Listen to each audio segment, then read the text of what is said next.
saya lega toh kemenangan ini milik mereka. Yara dan Yara, Sanja, ada Richard, ada Mirza, mereka yang benar-benar berjuang secara detail. Karena kan saya yang awam hukum ya di sini.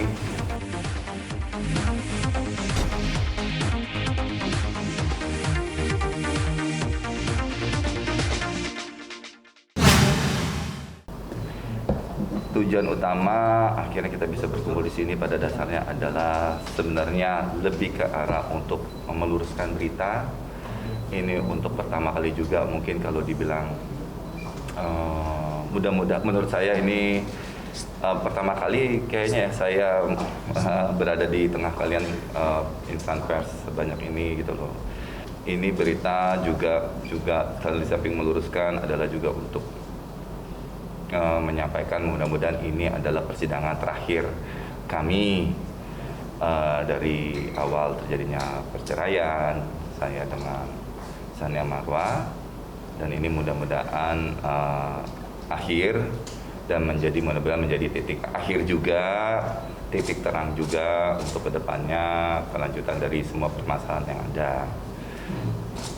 Selanjutnya ya bagaimana berita soal berakhirnya sidang Gonogini ini, biar para kuasa hukum saya dari Yara and Yara, di sini ada Richard, ada Mirza, ada Sanja yang akan bisa menjelaskan seterang-terangnya dari vakumnya saya dari media yang tidak bisa memberikan konfirmasi atau pingpong yang baik kepada media, kepada masyarakat kalau berita ini sudah sampai ke mereka. Jadi silakan untuk teman-teman untuk bertanya. Saya lega terus terang tadi juga bicara sama kuasa hukum saya bahwa kemenangan ini milik mereka. Yara dan Yara, Sanja, ada Richard, ada Mirza, mereka yang benar-benar berjuang secara detail. Karena kan saya yang awam hukum ya di sini. Gitu. Sorry saya sesak, mohon maaf, semua pakai masker ya, saya aja yang naik pro, sesak banget. Jadi saya cukup lega, saya cuma dari awal saya bilang saya cuma ingin mempertahankan emang yang menjadi hak saya, yaitu memang itu sudah direncana sejauh sebelum saya menikah, itu rumah dan ruko. Dan kalau itu sampai terkait ke masalah Goni ini saya juga nggak mengerti, mungkin pihak penggugat mestinya dia bisa paham itu.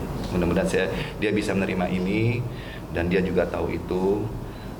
Selebihnya saya ikhlaskan apa yang dia sudah rasakan, dia bawa, dia rasakan semua juga. Saya mohon juga kepada penggugat, mantan istri saya Sania Marwa juga bisa mengikhlaskan apa yang sudah terjadi, yang sudah diputuskan sama pengadilan. Kita juga ini boleh bilang pengadilan terlama ya, persis ini 1 tahun loh, 1 tahun khusus Gonogini karena pandemi juga. Jadi saya juga apalagi saya nggak mau sampai dibilang kenapa sih kasus, banyak teman-teman bilang lama banget kasus lo, kamu nggak, memang keadaan seperti ini nggak ada yang mau ngulur-ngulur. Jadi intinya saya berbahagia, saya bisa tenang, nggak lain ya demi keutuhan keluarga saya sekarang sama anak-anak. Penentuan kepemilikan itu bukan dari saya, bukan saya yang nuntut itu balik semua. Kan kembali lagi saya juga pernah acara, kalau kalian ikuti acara waktu itu talk show, ini bukan maunya saya karena ini udah masuk ke ranah hukum, bahasanya beda, bukan bahasa saya sebenarnya ikhlas, tapi ya kembali lagi ini di mata hukum itu nggak bisa dimainkan seperti itu. Gimana ya, Mercy ini salah satu saat itu sudah suatu wujud permintaan dari beliau, gimana kalau beli satu mobil Mercy dia pingin ngerasain mobil sport gitu loh. Ini oke. Saya bilang sama dia, syaratnya punya mobil Eropa ini, ingat kita harus pakai lama, kita bukan tren lah, jangan ngikutin tren, kita pakai selama mungkin.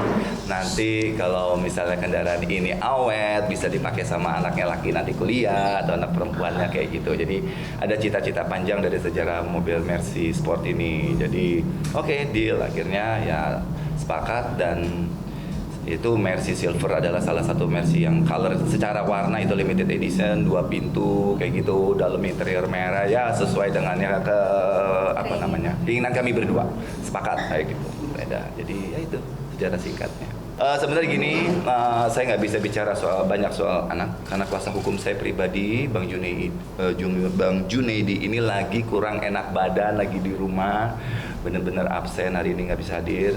Saya sudah mengundang. Andi udah menang ya. Cuma bahasa eksekusi itu yang tidak bisa diterima bagaimanapun dengan apapun namanya, tidak bisa yang namanya mengeksekusi anak. Jadi bahasa mengeksekusi itu terang-terangan, jelas-jelas ya kami keberatan untuk menjalankannya, seperti itu. Lengkap, singkat kata, saya dibantu, saya nggak mau asal bicara, Bang Junedi. Kenapa kami untuk tidak sepakat dan tidak bisa membenarkan, karena ini menyangkut hak asasi anak sendiri, itu intinya. Jadi ruang di sini pada pertemuan amaning dengan Ketua Pengadilan Agama Cibinong yang diwakili oleh Bang Junedi sebagai kuasa hukum saya pada tanggal 17 Februari 2021 kemarin, ya semua sudah disampaikan pendapat soal keberatannya kami tidak dibenarkan tindakan eksekusi ini. Ya terus terang kami menolak dan lebih kepada solusi untuk musyawarah. Nah, ini di sini saya juga sudah ke KPAI secara pribadi menyangkut undangan tersebut waktu 17 Februari 2021 untuk KPAI bertindak sebagai saksi dalam apabila tindakan ini tetap dilaksanakan sebagai saksi untuk melihat anak prosesinya seperti apa, karena yang menjadi pertimbangan berat buat saya pribadi terhadap anak-anak adalah anak-anak ini 4 tahun cuma sama saya, ya. Apalagi sepanjang pandemi ini ibunya anak-anak nggak bisa lihat di sekolah. Biasanya saya juga bebaskan untuk lihat di sekolah, nggak dibataskan juga. Jadi ini benar-benar karena pandemi. Cuma kembali lagi, musyawarah memang kami berdua belum bisa dapat. Tapi untuk sekali lagi kami bisa jelaskan bahwa untuk membagi hak asuh bersama itu malah idenya dari saya waktu gugatan hak asuh anak pertama kali di Pengadilan Agama Cibinong. Idenya semua adalah dari saya dan Bang Junedi untuk membagi parenting terhadap anak-anak. Tapi itu 100% ditolak. Jadi dia ingin 100% di sana gitu loh. Kalau dia bisa 100% di sana, apalagi saya mungkin banget bisa untuk 100% juga anak-anak di sana, di rumah saya. Karena apa? Memang dari awal anak-anak sudah sama saya. Itu 2 tahun yang lalu. Sekarang waktu singkat banget, ini sudah 4 tahun. Anak saya yang paling besar 8 tahun. Saya rasa yang namanya kebijakan itu harusnya segala macam kekurangan yang timbul di dalamnya, kelemahan yang ada di dalamnya itu harus menjadi beban bersama. Ya, gak mungkin namanya kebijakan itu mengorbankan salah satu pihak. Win-win solution ini. Nah, di sini yang singkat kata adalah musyawarah itu saya terhadap mantan istri saya tidak bisa muncul itu karena apa? Nah, itu tidak pernah mau dikoreksi masalahnya. Saya sudah bilang kemarin jawaban saya untuk itu semua kepada pihak KPAI juga, Bang Junedi sebagai kuasa hukum saya di pihak Pengadilan Agama Cibinong, gimana ini medisnya 2 orang tuanya ini biar berjalan. Karena memang saya bersikeras, tolong tuduhannya dia tahun lalu 2000 tuduhan Sania Marwa terhadap saya, abang saya dan adik saya soal penganiayaan itu tolong diperbaikin di media secara nasional. Tuntutan saya kenapa secara nasional? Karena dia buka secara nasional. Simple kata, jangan apapun, ini pelajaran juga untuk artis atau selebritis yang lain, untuk siapapun yang bersinggung. Kalau bikin permasalahan tingkat nasional, tolong dirapikan tingkat nasional. Saya nggak mau bikin masalah, istilahnya masalah itu timbul secara nasional, tapi minta maaf nanti tunggu Idul Fitri di balik tembok. Saya nggak terima itu. Saya tidak tunggu Idul Fitri, ntar maaf-maafannya di balik tembok. Ini siapa yang mau ngebersihin masalah saya yang skupnya sudah tingkat nasional. Itu tuntutan saya. Dan dia harus bicara secara detail apa yang dia sudah perbuat. Dari awal bahwa saya tidak pernah melarang dia untuk melihat anak saya dari awal dia keluar rumah. Dia harus perbaiki itu dan dia harus akui itu. Memang itu mungkin banyak orang menganggap saya keras. Tidak, saya cukup berdamai dengan masalah ini. Saya tidak mendendam. Insya Allah saya tidak membenci. Insya Allah saya tidak ada marah lagi. Tapi silakan ini tolong kalau namanya sampah tolong diberesin dulu gitu. Ya, Mas Arik, mungkin dalam situasi baru ini ada komitmen atau kesepakatan baru nggak dengan pihak Marwah untuk membesarkan anak-anak? Itu semua tadi yang seperti saya bicarakan itu akan muncul setelah dia lihat itikat baiknya untuk mengkonfirmasi yang barusan saya bicarakan. Jadi apa benar ada penganiayaan segala macam, dia harus bisa memperbaiki itu semua. Karena kembali lagi ini yang paling prinsipal, penganiayaan itu tidak ada. Kita bukan keluarga yang dididik sama orang tua saya secara brutal seperti itu. Jadi terus terang aja, kami sangat berkeberatan untuk dituduh ya seperti itu. Jadi tolong dirapikan masalah itu. Bang, perkembangan ini seperti apa? Alhamdulillah anak-anak sehat, alhamdulillah. Paling sumeng-sumeng ternyata flu, ternyata batuk. Alhamdulillah 4 tahun ini tidak mengijab dokter, saya nggak mau ria. Benar-benar anak-anak prima, apalagi di rumah saja selama pandemi benar-benar dijaga karena saya juga bertanggung jawab untuk kesehatannya. Tapi bertanya soal mamanya nggak, Bang? Ya sekarang semenjak ada berita saya sudah mempersiapkan anak saya dalam artian mereka harus menyiapkan mentalnya mereka. One day sewaktu-waktu terpaksa mereka harus berangkat dari rumahnya, dari rumah saya. Ya dia cuma bisa sampai sekarang anak saya masih belum bisa mencerna bagaimana, jadi lebih ke diam dan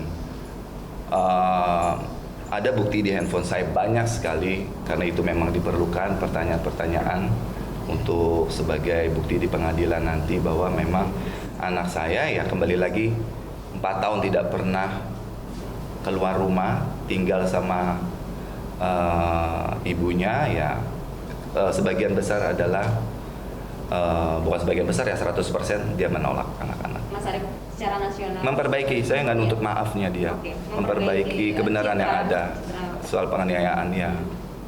Bagaimana bisa mengizinkan dia masuk ke halaman rumah saya untuk lihat anak-anak kalau itu tidak disampaikan?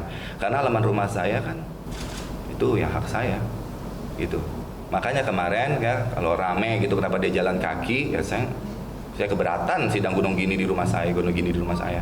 Terus terang kalau bicara maunya saya keberatan gitu loh. Untuk menyambut dia loh kalau majelis ya silakan tuh periksa rumah saya.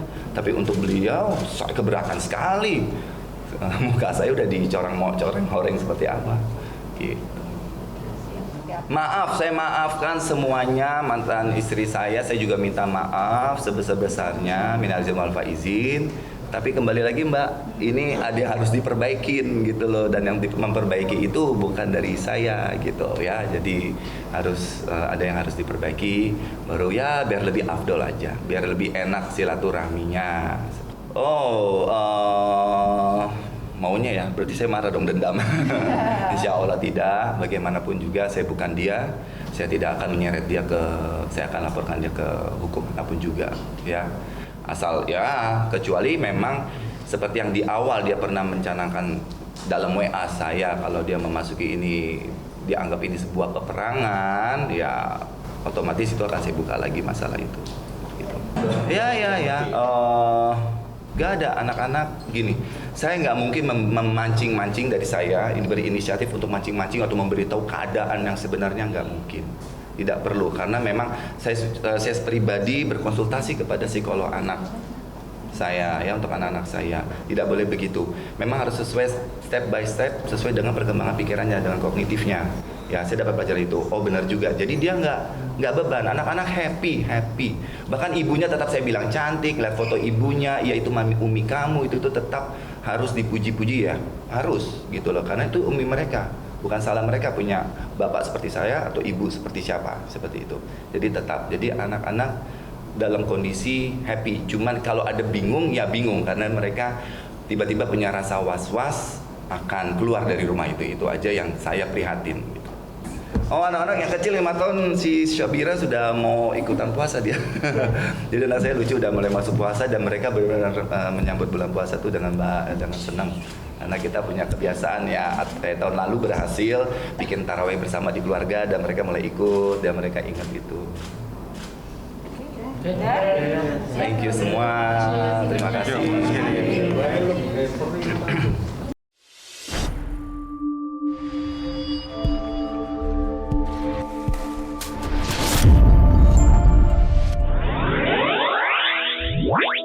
Wow.